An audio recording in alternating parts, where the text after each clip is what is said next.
अहो तुम्ही सगळीकडे बोंबलत फिरताय, जरा माझ्या बहिणीकडे पण लक्ष द्या की.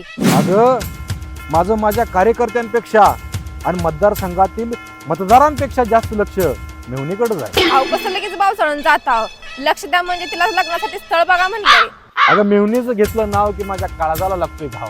म्हणून मेहुणीचा विषय फार जिव्हाळ्याचा असल्यामुळं त्या ठिकाणी मी संपूर्ण राज्यभरातनं कार्यकर्त्यांच्या व्यथा जाणून घेतल्या आणि या संदर्भातली परिषद घेऊन लाडकी मेहुणी योजना मी लवकरच या राज्यामध्ये लागू करण्याचा विचार करतोय. असल्या तुमच्या चालीमुळे तुम्ही ग्रामपंचायतीचा मेंबर सुद्धा नाही. अगं सामाजिक आणि राजकीय जीवनामध्ये काम करत असताना या कार्यकर्त्यांच्या व्यथा वेदना जाणून घेणं फार गरजेचं असते. म्हणून मी कार्यकर्त्यांच्या वेदना जाणून घेतल्या आणि ज्याला नाही मेहुणी यासाठी लाडकी मेहुणी योजना घेऊन येणार म्हणजे येणार. ओ भुरट कार्यकर्ते, तुम्ही महिन्याचा बाजार तुम्ही लाडकी बहीण योजनेतनं आणि लाडकी मेहुणी योजना आणायचं बघा लागला. राजकारणाचा सोडा नाद, नाहीतर होऊन जाताल बरबाद.